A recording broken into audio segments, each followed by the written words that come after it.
दौड़ती भागती जिंदगी में रखिए अपनी सेहत का ख्याल। बीमारियों की असल जड़ से उनके उपचार तक जानिए विशेषज्ञों की राय के साथ अपनी बीमारियों का सही उपचार। Hello doctor.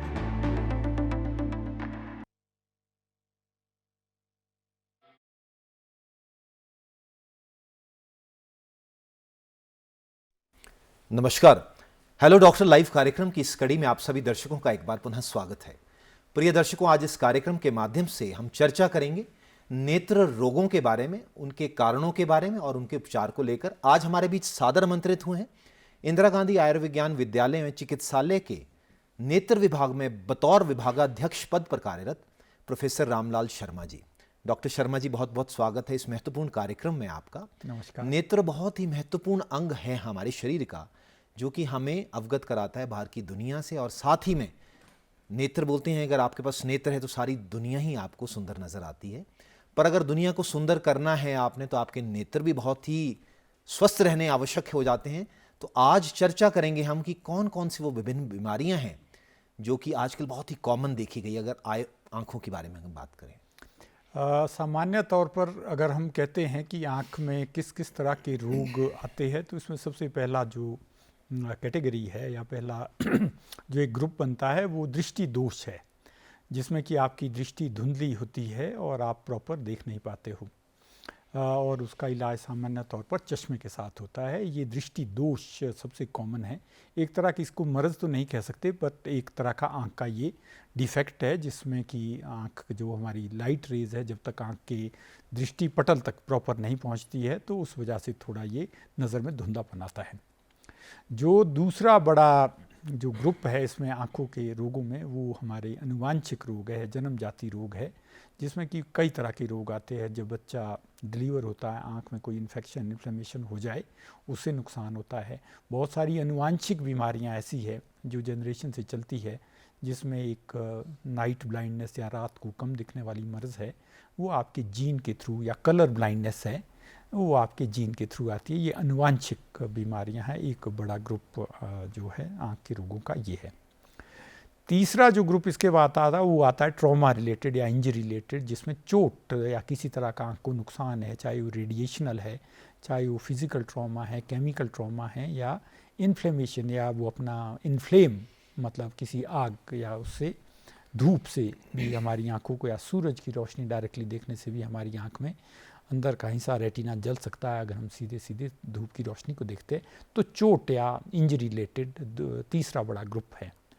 चौथा बड़ा ग्रुप जो फ्रीक्वेंसी में आता है, जैसा आपने पूछा, वो है क्षरण रोग, जो हमारे उम्र दराज के साथ रोग आते हैं, जिनमें कि सफ़ेद मोतिया है, काला मोतिया है, और कुछ हमारी रेटिनल डिजनरेशंस है, जिसमें कि ना उम्र के साथ, वक्त के साथ, हमारे खान पान में कमी, या इस शरीर में या आँखों में वियर एंड टियर के साथ, वक्त के साथ जो रोग आते हैं। तीसरा बड़ा ग्रुप हमारे डिजनरेटिव डिजीज़ का है। चौथा ग्रुप बहुत इम्पॉर्टेंट तो नहीं है, बट वो आता है हमारा ट्यूमर, जिसमें आँख में गांठे या सादी गांठे या कर्कट वाली कैंसर वाले जो एक बड़ा ग्रुप है, वो एक जो है आँख के रोग का महत्वपूर्ण कारण बनता है। इससे रिलेटेड भी अगर एक ग्रुप और बताएं, आँख क्योंकि हमारे शरीर का एक महत्वपूर्ण अंग है जो सिर्फ आँख आइसोलेटेड स्टेट में नहीं दे सकते, उसमें मेडिकल डिसऑर्डर्स या न्यूरोलॉजिकल डिसऑर्डर, आँख बेसिकली हमारे ब्रेन का एक एक्सटेंशन माना जाता है डेवलपमेंटली, क्योंकि वो एज ब्रेन ही डेवलप हुआ है, जो तो एक्सटेंड होके आगे इवोल्यूशनरी आँख बन गया हुआ है। तो बहुत सारे रोग ऐसे हैं जो हमारे शरीर में होते हैं, जैसे ब्लड प्रेशर है, शुगर है, उनका बहुत बड़ा एक नुकसान हमारी दृष्टि को होता है। तो वो भी एक ग्रुप है। या ब्रेन में डिजीज़ है, ब्रेन का प्रेशर बढ़ गया है, सिर में चोट लगी है और सिर के अंदर खून बह गया है, तो उससे आँख की नसें दब जाती है। और या फिर आँख में पेपिलेडिमा, या एक बहुत ही इंपॉर्टेंट डायग्नोस्टिक टूल है कि ब्रेन की बहुत सारी मर्ज़ों को हम जो है आँख के माध्यम से डायग्नोस करते हैं। जी, तो बहुत ही लंबी लिस्ट आपने गिनाई है अभी। तो इस लंबी लिस्ट में मैं एक और चीज़ जोड़ना चाहूँगा कि जो आप भी बहुत ज़्यादा, जिसका कि आप भी प्रचार करते हैं, ये जो कंप्यूटर विजन सिंड्रोम है, एक आजकल के एरा में सबसे इम्पॉर्टेंट चीज़ ये भी देखी गई कि जो आंखें हमारी बचपन से ख़राब होती जा रही हैं, तो इसमें इसका भी बहुत ही बड़ा प्रभाव है। इसके बारे में भी आपसे जानेंगे।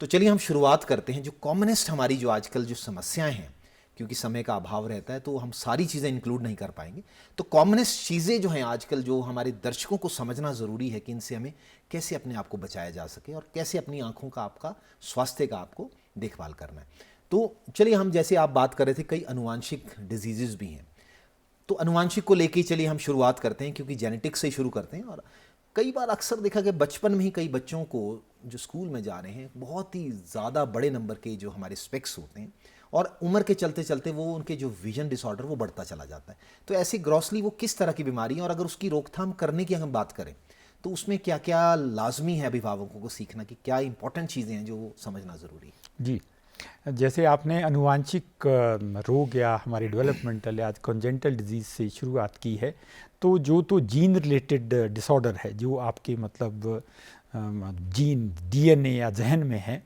उन रोगों को तो काउंसलिंग से ख़त्म कर सकते हैं, जिसमें कि एक क्लोज रिलेशन या जो उस वाली मैरिजेज वगैरह है उसको अवॉइड किया जाना चाहिए। अगर मैं उसकी बात करूं, जो जेनेटिक डिसऑर्डर, मान लो एक कोई कलर ब्लाइंड है, अगर दूसरे कलर ब्लाइंड से शादी करता है, एक किसी को नाइट ब्लाइंडनेस है दूसरे से करता है, तो उसमें पोटेंशियल ऑफ नेक्स्ट जनरेशन में उस डिजीज़ का बहुत ज़्यादा बढ़ जाता है। इसीलिए जो हमारे यहाँ समाज में एक रिवाज होता है कि जो शादी है हमेशा वो नज़दीकी रिश्तों में नहीं की जाती, उसकी एक वजह ये भी है कि उसमें एक जेनेटिक डिजीज़ आने के चांसेस ज़्यादा रहते हैं। उसके लिए तो मैं सिर्फ इतना ही कहूँगा। फिर उसके बाद आगे जो बच्चा जैसे ही पैदा होता है, आपको पता है कि जो हमारा जहाँ से बच्चा पैदा हो रहा है वो एरिया हमारे मल और मूत्र वाला एरिया होता है, वहाँ पर इन्फेक्शन के आँख के अंदर जाने के चांसेस रहते हैं, क्योंकि बच्चा जैसे ही उससे बाहर निकलता है बच्चेदानी से, तो अगर ये उसका डिस्चार्ज सिक्रीशन बहुत सारी बच्चे के आसपास जो भी बहुत सारे उसके रैपिंग वो फ्लूइड होता है, अगर वो आँख में चला जाए या वहाँ पर केमिकल साफ़ करने के लिए लगाया जाए वो आँख में चला जाए, या बहुत सारे सेक्सुअली ट्रांसमिटेड डिजीज़ से माता जी सफ़र कर रही है, तो वो disease at the time of birth straight में हमारे आँख में, जैसे हर्पीस वायरस है, साइटोमेगालो है, ये आँख के अंदर चला जा सकता है, जिसमें गोनोकोकस बहुत इंपॉर्टेंट है। तो उस वक्त जो है उसको साफ़ सुथरे तरीके से प्रेगनेंसी या डिलीवरी को किया जाए। एक बहुत इंपॉर्टेंट कारण जो है नज़र के नुकसान का नियोनेट में, नए पैदा हुए बच्चे में, ये होता है कि डिलीवरी को साफ़ सुथरा किया जाए। अगर उसमें कॉन्टेमिनेशन हो भी गई है तो तुरंत उसमें आँख के अंदर एंटीबायोटिक डाला जाए। दूसरा आपने जो प्रश्न जोड़ा था इसमें कि जब थोड़ा बच्चा बड़ा हो गया, स्कूल गोइंग है, उस वक्त किन किन बातों का ध्यान रखा जाए, उसी के रिलेटेड आपने दूसरा सवाल बोला था, तो मैं इन दोनों चीज़ों को जोड़ना चाहता हूँ। आज की डेट में जैसे ही आपके बच्चा थोड़ा भी स्कूल गोइंग या प्री स्कूल गोइंग है, उसको लोग मोबाइल या वो पकड़ा देते हैं। ये मैं गलत या ठीक क्या है ये उन पर छोड़ता हूँ, पर हमारे आसपास ये तीन चीज़ें अब हमारी ज़िंदगी का हिस्सा बन चुका है। बिना मोबाइल के मेरे को नहीं लगता कोई व्यक्ति जा सकता। पैसा है वो भी मोबाइल है, आपके पास कॉन्टैक्ट है, इंटरेक्शन है, रादर आपका एज ए सर्वाइवल लोग मोबाइल से मानते हैं। आप मोबाइल नहीं सुन रहे हो, फ़ोन नहीं सुन रहे हो, तो ये माना जाता है कि आप है ही नहीं है। इसका मतलब है कि ये हमारी ज़िंदगी का हिस्सा बन चुका है, पर इसके साथ ही इसके कुछ नुकसानात भी है। वो चाहे कंप्यूटर है, दूसरी डिवाइस जो हम कॉमनली यूज़ करते हैं, तीसरी टेलीविज़न है। इन तीनों का कितना प्रयोग होना चाहिए मोटे तौर पर, ये इसके लिए कोई परिभाषाएं बने हमारे समाज से या ऐसे मंचों से इस बारे में बात की जाए कि आप कितने वक्त तक ऐसी वीडियो एंड स्क्रीन को देखा जा सकता है। इसका एक अनलिमिटेड फ्रीडम टू ऑपरेट नहीं दी जा सकती है। मोबाइल आप बहुत ज़रूरी है, फ़ोन कर रहे हो, कॉल कर रहे हो, बिल्कुल जस्टिफाइड, उससे कोई नुकसान नहीं हो रहा आपको। पर जो हम गैर ज़रूरी वक्त में मोबाइल पे बच्चों को गेम खेलने के लिए या खुद आप सोशल मीडिया में लगातार ज़रूरत से ज़्यादा से, मैं बोलूँगा कि 2 घंटे ओवरऑल वक्त आपका अगर पूरे 24 घंटे में मोबाइल में लग रहा है तो शायद ये ज़्यादा नहीं है। इतने वक्त में हमारी आंख में ना थकान होती है, ना उसमें ड्राइनेस आती है, ना उसमें कोई डैमेज हो सकता अगर इतने वक्त के लिए हम यूज़ कर रहे हैं। हाँ, जब ये घंटों और दिनों तक ये कॉन्टीन्यूसली चलने वाला प्रोसेस है तो इससे हमारे उसमें दृष्टि में नुकसान हो सकता है। दूसरा बोला आपने कि बच्चों को ये नज़दीक से काम करना एक बहुत इंपॉर्टेंट रीज़न है कि जिससे कि हमारी आंख पर दबाव पड़ता है। जब हम दूर 6 मीटर की डिस्टेंस पे देख रहे हैं तो हमारी आंखें रिलैक्स करती है, उसमें से किसी तरह का हमारा एफर्ट नहीं लगता है। मतलब विदाउट एनी एनर्जी और विदाउट एनी मस्कुलर यूज़ हम दूर की दृष्टि को देख सकते हैं अगर 6 मीटर से दूर देखते हैं। ये जो 3 चीज़ें बताई हैं मैंने, ये तीनों विद इन दिस डिस्टेंस है। टीवी यूजुअली 3 मीटर की डिस्टेंस पे होता है, 3 मीटर से बड़ा शायद ही कोई कमरा होता होगा, उसमें हमारी आंख लगभग थोड़ा बहुत काम कर रही है। कंप्यूटर आपके सिर्फ 50 सेंटीमीटर की दूरी पे है, उसमें आंख काफ़ी अच्छा खासा काम कर रही है। और जैसे ये दूरी 30 सेंटीमीटर पहुंचती है, जिसको हम रीडिंग डिस्टेंस बोलते हैं, हमारी आंख मैक्सिमम काम कर रही होती है। इसका मतलब ये है कि जब भी आप मोबाइल इन तीनों डिवाइसेस में से यूज़ कर रहे हो, उस वक्त आप अपनी आंखों पर मैक्सिमम दबाव डाल रहे हो। बच्चे की आंख क्योंकि एक वल्नरेबल है, वो जब प्रेशर डालेगा आंख पे तो उसमें एक मायोपिया होने के चांस रहते हैं, क्योंकि उसके नज़दीक लगातार आंख पर दबाव डाल रहा है। यही एक वजह है जिस आपने चश्मे की बात की थी कि उसमें वल्नरेबिलिटी नियर विजन से, अर्ली स्कूलिंग से या ये गैर ज़रूरी मोबाइल वर्क से बहुत सारी चीज़ें हैं इसमें जो जिम्मेवार हो सकती है आपकी जो नेत्र की हमारा स्वास्थ्य है। जी, बहुत खूब बताया आपने, क्योंकि अक्सर कई लोगों को इस बात का जानकारी नहीं होती, हमें भी जानकारी शायद ये कम होती है, क्योंकि मैक्सिमम टाइम जो हमारा मोबाइल्स, आजकल मोबाइल हमारे जीवन का बहुत ही अभिन्न अंग बन चुका है। हम डिपेंडेंट हो गए हैं, इसकी एडिक्शन हो गई हुई है, और सुबह उठने से जैसे उठते ही और रात को सोने तक इसी का इस्तेमाल होता है। और अक्सर ये भी देखा गया है डॉक्टर साहब की जो महिलाएं हैं, जो हमारी माताएं बहनें हैं, जिनके कि शिशु बड़े छोटे हैं, अक्सर खेलने का जरिया और एंटरटेनमेंट का जरिया भी माएँ कई बार उनको मोबाइल थमा देती हैं, तो वो ये इम्पैक्ट वहीं से पड़ना शुरू हो जाता है। तो जिस तरह से आपने बखूब बताया कि जो 2 घंटे का समय है, शायद वो भी काफ़ी है उस चीज़ में अगर हम बार बार अपने आप को इन्वॉल्व रखते हैं, तो ये आपकी आंखों के स्वास्थ्य के लिए हानिकारक हो सकता है। तो चलिए, आपने बताया क्योंकि आजकल जीवन की हमारी जो ये रोज़मर्रा की जो है हमारी ये बहुत ही बड़ी ज़रूरत बन चुकी है, तो अगर मोबाइल और कंप्यूटर और टीवी से, क्योंकि अक्सर कई लोगों का जो कार्यशैली है या जो भी कार्य जिसमें भी संलिप्त, वो मैक्सिमम कंप्यूटर्स पे ही काम होना आजकल डिजिटलाइज हो गया हुआ है। और साथ ही में जैसे मोबाइल के ज़रिए सारी बैंकिंग है या जितने भी ऑनलाइन क्लासेस बच्चों की भी होती हैं, तो अगर इसके दुष्परिणाम से आपको अपने आप को बचाना है, तो फिर क्या टेक्निकल तरीका हमारे को बीच का रास्ता निकालना ज़रूरी है? इसमें तीनों पहलुओं पे मैं बारी बारी प्रकाश डालूंगा। जैसे बोला, जब आप टीवी देख रहे हो उस वक्त ये है कि आपके एक तो पीछे से लाइट आए, जब भी आप टीवी देख रहे हो, टीवी के टाइम बहुत ज़्यादा आँख के ऊपर आपके प्रेशर नहीं आ रहा है। ऑड आवर्स तक मत देखिए, अंधेरे में टीवी को प्रेफरेबली मत देखिए, उससे प्यूपिल डायलेट होता है, बहुत सारी चीज़ें आती है। डिस्टेंस एडिक्वेट रखिए, position of head and eyes बिल्कुल सीधी रखिए जब आप टेलीविज़न देख रहे हो। तो ये 3-4 है, 3 मीटर का डिस्टेंस आप कम से कम, टीवी जितना नज़दीक होगा उतना नुकसानदेह है। तो टीवी को लेके तो मोटे तौर पर ये, और बहुत ज़्यादा मैंने बोला टीवी नुकसानदेह भी नहीं है। आप टीवी 2 से 4 घंटे तक देख सकते हो बिना किसी बहुत नुकसान के, क्योंकि उसकी दूरी बहुत ज़्यादा है, जबकि हमारी आंख पर बहुत ज़्यादा दबाव नहीं है। कंप्यूटर को लेके भी हम इसी तरह की 2-3 बातें बताते हैं कि उसका डिस्टेंस, जो हाइट है आपके कंप्यूटर स्क्रीन की, वो आपकी ऑलमोस्ट आंखों के सामने होनी चाहिए, वो नीचे नहीं होना चाहिए। गर्दन की पोजीशन आपकी बिल्कुल स्ट्रेट होनी चाहिए, कुर्सी और बॉडी में आप अच्छी तरह से बैठे होने चाहिए।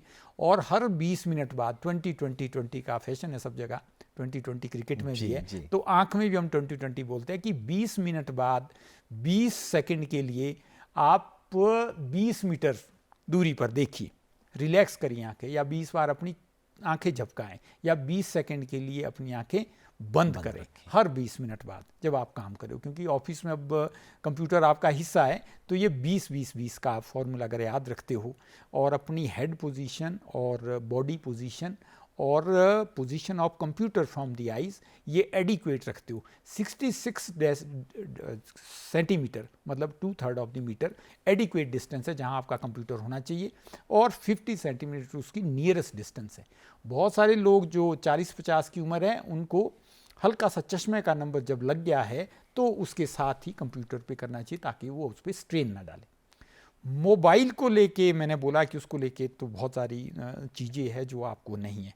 ओवरऑल सबसे पहले ये कि आप वक्त उस पर बहुत ज़्यादा मत गुजारिए, आंखों को रिलैक्स होने दे, ब्रेन को रिलैक्स होने दें। नॉट ओनली आपकी आइज़ पर वो दबाव डाला, बल्कि आप में नकारात्मक चीज़ें जो सोशल मीडिया से आती हैं उससे आपका ब्रेन, साइकोलॉजी और आपका पूरा सोच समझ का तरीका, आपका एटीट्यूड बदल रहा है। तो उसकी गैर ज़रूरी है। हमारे एक नेचुरल एटीट्यूड है, हमारे शरीर के साथ आया होगा, विचारों के साथ आया होगा, उसी पे रहने दे, रादर देन सोशल मीडिया आपका एक नैरेटिव तैयार कर रहा है। आप एग्री करते हो कि तभी लोग एक तरफा चाल है, जो कि एक पूरा नेशनल या इंटरनेशनली इस तरह का कहीं ना कहीं जो हमारी सोशल मीडिया है वो इस तरह का नैरेटिव बनाते रहते हो, उससे भी आप स्वस्थ रह सकते हो अगर आप स्मार्टफोन यूज़र नहीं है। तो ये 3 अलग अलग तरह के निर्देश है, और पीरियोडिकली आँखों को ज़रूर चेक करवाइए, उसमें अगर नंबर लगा है तो उसके साथ यूज़ करिए, उससे आँख के ऊपर आपका दबाव कम होता जाएगा अगर ये तीनों डिवाइसेस आपकी ज़िंदगी का एक हिस्सा बन गए। तो डॉक्टर शर्मा, बहुत ही महत्वपूर्ण जानकारी, आज तक हमें पता नहीं था, और ये पिछला भी शायद हमने एक प्रोग्राम किया था कंप्यूटर से रिलेटेड, जी, कंप्यूटराइज्ड सिंड्रोम से रिलेटेड, और बहुत ही महत्वपूर्ण जानकारी उस दौरान भी आपने हमारे दर्शकों को प्रदान की थी। ये जिस तरह से आजकल एक ये भी ट्रेंड है कि जब कंप्यूटर पे है तो एंटी ग्लेयर जो हम स्पेक्स लगाते हैं, कई बार अपने आप लगाते हैं, तो क्या वो भी कुछ तरंगों को आप पार्शियली सा जो ये बहुत सारे ऐसे मैयर है, हमेशा समाज या उसमें सोशल मीडिया या जो हमारा अपना इकोनॉमिक या दूसरा वाला वर्ड है वो इस तरह की चीज़ें मार्केट करते थे। कई तरह के चश्मे आते हैं कि ये प्रोग्रेसिव ग्लासेस है, वो बेहतर है, एंटी ग्लेयर ग्लासेस है। ओवरऑल मैंने बोला कि आँख का काम करना नहीं रुकता है, उससे जो रेडिएशनल इफेक्ट है, हो सकता है जो आपके कंप्यूटर लैपटॉप से जो थोड़ी बहुत रेडिएशन आ रही है, अल्ट्रावायलेट या दूसरी लाइट है, उसका चेक हो सकता है, पर आँख की थकान और काम पे उसका कोई फ़र्क नहीं है। वो ग्लासेस आपके हो सकता है रेडिएशनल चीज़ को कम कर दे, बट आपका आँख का काम तो उतना ही चल रहा है, तो वो रेडिएशनल इफेक्ट कम कर सकता है, जो कि 1% of the total damage part होएगा। ओवरऑल जब हम नॉर्मली नेचुरली देखते होते हैं तो हमारी आँख लगातार ब्लिंक करती रहती है, जो ब्लिंकिंग रेट नॉर्मली 12 से 14 तक या 16 तक नॉर्मल होता है और हमारी फिजियोलॉजी के साथ वेरी करता है। जब हम बहुत ही अटेंशन वाला काम कंप्यूटर जैसे या मोबाइल जैसी जगह में करते हो, पर्टिकुलरली जब बच्चा गेम खेल रहा है या आप लोग कुछ ऐसा कर रहे हो जिसमें आप एंगेज्ड है, तो आपका ये ब्लिंकिंग रेट कम हो जाता है और साथ में ब्लिंक का एक्सटेंट कम हो जाता है। हर बार जब हम आँख पलक झपकाते हो तो पूरी आँख नीचे तक पहुँचनी चाहिए, लोअर लिड से टच करनी चाहिए, क्योंकि वहाँ पर एक हमारी टीयर फिल्म की लेयर होती है, वो लेयर हर बार ऊपर जाती है और इससे हमारी आँख गीली होती है, तो इसमें ब्लिंकिंग रेट पार्शियल हो जाता है, जिससे हर बार आँख सूखी रहती है, वो नीचे तक टच नहीं करती है। बहुत सारे ऐसे है कि ब्लिंक रेट है, रेट ऑफ ब्लिंकिंग है और एक्सटेंट ऑफ ब्लिंकिंग है, जो कम होता है, इसी से हमारे आँख में दबाव पड़ना शुरू हो जाता है और इसी से हमारी आँख में स्ट्रेन पड़ना शुरू हो जाता है।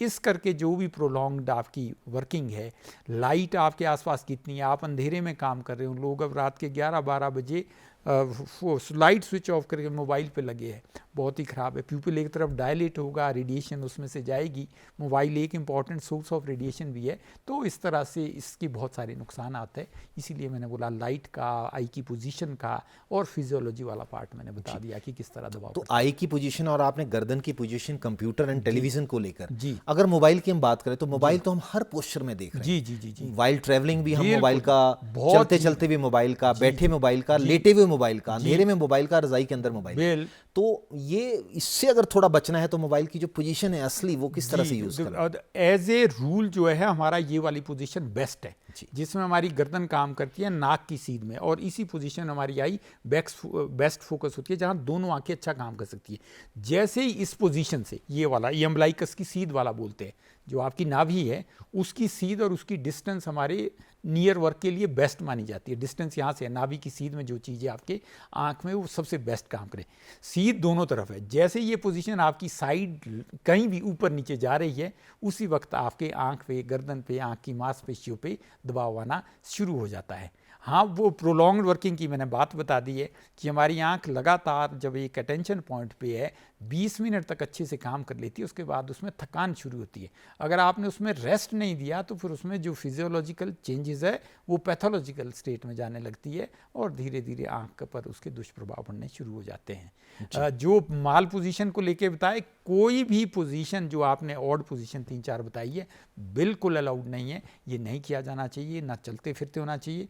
पौड़ियों में उतरते हुए बहुत सारे लोग गिरे हैं मोबाइल को यूज़ करते हुए और उनने अपनी इंजरियां भी की है। ट्रैवलिंग में बिल्कुल नहीं, अवॉइड करिए, आप रिलैक्स रहिए। तो ये वाला जो इस तरह की प्रैक्टिस है वो आँख को नुकसान देती है। डॉक्टर शर्मा जी, स्ट्रेन है, स्ट्रेस है, सारी इन सब चीज़ों का हमारे शरीर पर, अगर हम खुराक की बात करें तो आई की अगर हेल्थ को अगर हम मेंटेन रखना है, चलिए इन सभी विकल्पों को भी समझना पड़ेगा, पर अगर खान पान की बात करें और अदर क्या विकल्प हैं जो कि आप अपनी आँखों को स्वस्थ रख सकते हैं? जी, विकल्प कई तरह के हैं। हमारी आंखें ऐसी चीज़ है जो लगातार हमारे आसपास के एनवायरनमेंट से एक्सपोज्ड है और एक म्यूकस मेम्ब्रेन और एक आंख की जो आंसू की लेयर है इसके ऊपर लगातार होती है। उसका इफेक्ट हमारी जब जो एयर है जिसके कांटेक्ट में हमारी आंखें लगातार रहती है वो लगातार असर करती रहती है। मतलब कि जो आपका आसपास का वातावरण है, एयर पोल्यूशन जिसको बोलते हैं, या उसमें रेडिएशन है कोई भी, पहले शुरुआत तो वहीं से होनी चाहिए कि आपके आसपास के वातावरण में धूल है, वो है, कई तरह के कण हैं, पोल्यूशन है, पॉल्यूटेंट है। इन सब से आप अपनी आंखों को बचाव रखें। मतलब ऐसे माहौल में अगर आप रह रहे तो आपकी आंख में धुआं है तो उसमें आंख में नुकसान होना लाजमी है। इन चीज़ों से आप अवॉइड करें जहाँ भी पॉल्यूटेड एनवायरनमेंट है। उसके बाद आता है आँख की साफ़ सफाई। जब आप किसी भी फ्लूइड को आँख में लगाए फिर साफ़ सुथरा पानी ही आँख में टच करने दें। एज ए रूल आँख को कोई देखभाल करने की ज़रूरत नहीं है, आँख खुद अपने आप को साफ़ करती रहती है, प्रोवाइडेड अगर आपने कोई गंदा आँख में पानी वगैरह डाल दिया सफाई के साथ तो उससे नुकसान होता है। हाँ, साफ़ पानी है तो उससे आप क्लियर कर सकते हो। खान पान की लेके जो तीसरे नंबर पे आपने बात की, अपार्ट फ्रॉम दिस कि हमारी आँख ऑकुलर हेल्थ कैसे होती है, बहुत सारे जो तत्व है हमारे खाने में जो आँख के लिए ज़रूरी होते हैं, वो जो रूटीन हमारा खाने का वो है अनाज, दालें, सब्जी, पानी और इलेक्ट्रोलाइट्स। ये पांचों चीज़ें हमारी आँख को अच्छी तरह से देखभाल करती है। इसमें विटामिन ए और B1 स्पेशली आँख में रोल प्ले करते हैं। अगर आप ये बैलेंस डाइट खा रहे हो, दैट इज़ कि कम से कम आप 40-50% जो है कार्बोहाइड्रेट है जिसमें अनाज और दालें आ रही है, आपकी प्रोटीन ले रहे हो अच्छी तरह से, फ्रूट्स कम से कम एक रीज़नेबल अमाउंट में ले रहे हैं, पानी अच्छा पी रहे हैं, तो हमारी आंखों को एडिशनल स्वास्थ्य की कोई ज़रूरत नहीं है। हाँ, अगर आपका पूरा डाइटरी हैबिट में ही खराबी आई है, उसमें आप जंक फूड की तरफ ज़्यादा जा रहे हो कि जिसमें आपके बहुत सारे चिप्स है, समोसे है, कई इस तरह की बहुत सारा जिसको जंक फूड हम बोलते हैं, या हमारे बेक्ड फूड है जिसको आजकल लोग पिज़्ज़ा बर्गर वाला जो एक ट्रेंड है हमारे खान पान में, उसमें यूजुअली जो पोषक तत्व है उसकी कमी रहती है। फ्रूट्स आप कम लेते हैं, उबली हुई चीज़ें या ऐसी सब्जियां जिसमें बहुत सारा फाइबर्स वगैरह ना हो, उससे पोषक तत्वों की शरीर में कमी रहती है और वही प्रोपोर्शनली फिर आँख को भी आपके नुकसान करती रहती है। तो अगर ऐसे तत्व आपके खाने पीने में हैं तो आँख को लेके आँख का स्वास्थ्य ठीक रहेगा। जी, तो जिस तरह से आपको अगर अपना हार्ट को स्वस्थ रखना है, उस तरह का जो खान पान हार्ट स्वस्थता के लिए जी रिकमेंड करते हैं कार्डियोलॉजिस्ट, जी, तो आप भी वही चीज़ रिकमेंड करते हैं कि फाइबर रिच डाइट होनी चाहिए, फल और जो सब्जियां हैं, फ्रेश फल सब्जियां हैं, उनका सेवन ज़्यादा करें। जी। पहले के दशकों में एक भी और ट्रेंड होता था कि लोग सुबह जल्दी उठा करते थे और साथ ही में जो ठंडे पानी के छींटे जो बताया करते थे कि वो भी आंखों की ज्योति को बढ़ाता है। तो आप क्या रिकमेंड करते हैं सब चीज़ें? जी, ये लाइफस्टाइल डिजीज़ जिसको हम बोलते हैं, ये आई इस वजह से कि हमने बहुत ही ज़्यादा अपनी लाइफ को टेक्निकल वर्ड में समा दिया हुआ है। जितने भी पुरानी हैबिट्स थी, घूमना फिरना, चलना फिरना, खुली हवा में जाना, ठंडे पानी से आँख धोना, कुल्ला करना, ये सारे स्वस्थ हेल्दी प्रैक्टिसेस हैं। नॉट ओनली दिस, आप मेंटली भी स्वस्थ रहते हो, बजाय कि आप सुबह सुबह मोबाइल में बैठने के और सोशल मीडिया से कोई ऐसी मैसेजेस और वो गैर ज़रूरी मैसेजेस देने लगते हैं, या तो आप नमस्ते प्रणाम मतलब जिसको रिक्वायर्ड भी नहीं है, बजाय आप उससे चलना फिरना प्रेफर करें हो। चाहे आप खुली घास तो कहाँ मिलती है शहरों वाले एनवायरनमेंट में। इस चीज़ का ऑकुलर हेल्थ पे भी फ़ायदा है और ओवरऑल हेल्थ के लिए भी ये ठीक है। उसमें चाहे आपका हार्ट है, चाहे ब्रेन है और चाहे आँखें हैं। जी, डॉक्टर शर्मा जी, एक और बहुत ही बड़ी समस्या है जो आजकल कई लोगों की शिकायत है कि ड्राई आई, जो आंखों में जो आंसू का है वो बड़ा कम हो गया और साथ ही में उससे बहुत इरिटेशन या रेडिशनेस जो है आंखों की ज़्यादा बढ़ती है, इचिंग ज़्यादा बढ़ती है। अगर इसका निदान करना है तो क्या ये भी प्राथमिक उपचार के तौर पे या बैलेंस डाइट या लाइफस्टाइल मॉडिफिकेशन से ठीक कर सकते हैं आप? जी हाँ, जो मैंने सारी ये बताए, ड्राई आई का एक कॉम्प्रिहेंसिव हमारे पास एक बहुत बड़ा जंक जो है पेशेंट जो आ रहा है हमारे आजकल के ओपीडी में, वो एक ड्राई आई का है। ड्राई आई एक नॉन स्पेसिफिक टर्म है जिसमें कि ये सब कुछ जुड़ा हुआ है, जो भी हमने पहले बातें की है, सोशल मीडिया है, ओवरवर्क है, कंप्यूटर यूज़ है, एनवायरनमेंट पॉल्यूशन है, इनएडिक्वेट डाइट है, और बहुत सारी ड्रग्स या कुछ लोग आजकल दवाइयाँ, हर तीसरा आदमी बहुत सारी दवाइयाँ ले रहा है। उन सब का कहीं ना कहीं हमारी जो नेत्र में से जो वो पानी या जल निकलता है या हमारे आंसू निकलते हैं, उसकी कमी देखने को मिल रही है। उसमें सब चीज़ शामिल है, हमारा चाहे फूड की डेफिशिएंसी है, चाहे हमारा ओवरवर्क कंप्यूटर और मोबाइल में है, और या फिर हमारा जो ब्लिंकिंग रेट वगैरह बोला, उससे आँख में एक तरह का रिलेटिव सूखापन देखने को मिल रहा है। तो इन्हीं चीज़ों को लेके जो मैंने रेमेडियल मेजर बताए थे, वो एक्चुअली ये ड्राई आई एक जो non specific term in general use हो रही है, और कुछ उसमें दवाइयों का रोल रहता है। जब एक बार आदमी को तकलीफ़ काफ़ी बढ़ जाए, फिर हम आँख को लुब्रिकेशन के लिए एक आर्टिफिशियल डियर देने की ज़रूरत होती है, तो रेमेडियल मेजर वो है। और प्रोफाइलेक्टिक मैंने बता दिए बहुत सारे, जो बताया कि खान पान ठीक रखें, अपने एनवायरनमेंट ठीक रखें, दूर अगर देख रहे हो ज़्यादा देर तक आप नज़दीक वाली चीज़ों में गैर ज़रूरी काम के लिए आँख को स्ट्रेन या दबाव मत रखें। चलिए, बहुत ज़्यादा बीमारियाँ हैं जो कि अभी डिस्कस करना बाकी हैं, पर चलिए आज समय का जो अभाव है, हम एक और बीमारी से आप चर्चा करना चाहेंगे। ये जो मोतियाबिंद है, कैटरैक्ट है, इससे भी लेकर काफ़ी लोगों को काफ़ी कन्फ्यूजन है कि इसका सही मानने में कब ऑपरेशन होना चाहिए और इसके क्या प्रमुख लक्षण होते हैं? जी, तो बहुत ही महत्वपूर्ण सवाल किया आपने।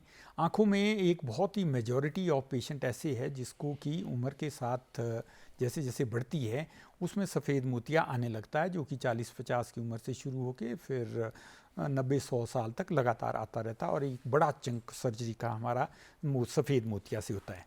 इसमें कुछ महत्वपूर्ण बातें हैं जो एक को ख्याल रखनी चाहिए। मोतिया का आँख में आना का मतलब ऑपरेशन नहीं है। मोटे तौर पर ये देखा गया है कि लोग आजकल, इनिशियली ये होता था कि पहले ऑपरेशन के लिए लोग आते नहीं थे, डरते घबराते थे। अब उसका उल्टा हो रहा है, वो भी इतना ही ख़राब है कि आपके मोतिया जब एक बार मैच्योर हो जाता है, पक जाता है, उस टाइम उसका ऑपरेशन ज़रूरी है। आजकल इसका रिवर्स हो रहा है कि मोतिया शुरुआत ही होता है और लोग ऑपरेशन के लिए आने लग गए हैं। ये भी ओवर ट्रीटमेंट हो रहा है, और रादर ये प्रेशर पेशेंट की तरफ से है। शुरुआत में जब छोटा मोटा मोतिया आने लगता है तो हल्का फुल्का आपकी नज़र आँख में धुंधलापन होता है, जो कि एक 60-70 के बुजुर्ग के लिए बहुत कोई नुकसानदेह नहीं होता है। उस वक्त हम नॉन ऑपरेटिव स्टेट में भी सर्जरी कर सकते हैं। एक इंपॉर्टेंट मैसेज ये देना चाहूँगा। हाँ, जब आपका मोतिया सिग्निफिकेंट हो गया, डॉक्टर आपको एडवाइस कर रहा है कि आप सर्जरी करवाइए, तो आप ज़रूर ऑपरेशन करें। उसके रिजल्ट्स बहुत अच्छे हैं। ऑपरेशन कई तरह के हैं, बिना इंजेक्शन के हम ऑपरेशन आज की डेट में करते हैं, एडवांस मशीनों से करते हैं, जिसमें नज़र जो है 2-4 दिनों से लेकर महीने के अंदर पूरी रिकवर कर जाती है और पेशेंट ऑलमोस्ट फिट होता है। तो ये मोतिया को लेके एक इम्पॉर्टेंट बात है जो सफ़ेद मोतिया कहते हैं। चलिए, डॉक्टर रामलाल शर्मा जी, समय का अभाव है, आज आप हमारे इस कार्यक्रम में आए और बहुत ही महत्वपूर्ण जानकारी हमारे दर्शकों से साझा कर उन्हें लाभान्वित किया, तो मैं तमाम दर्शकों की ओर से आपका धन्यवाद करता हूं। तो दर्शकों, ये थे प्रोफेसर रामलाल शर्मा जी, जो कि विभागाध्यक्ष हैं इंदिरा गांधी आयुर्विज्ञान महाविद्यालय में। इनकी दी हुई जानकारी आपको ज़रूर पसंद आई होगी। अगली बार हम फिर मुलाकात करेंगे एक नई समस्या और एक नए विशेषज्ञ के साथ। तब तक के लिए आज्ञा दीजिए। नमस्कार।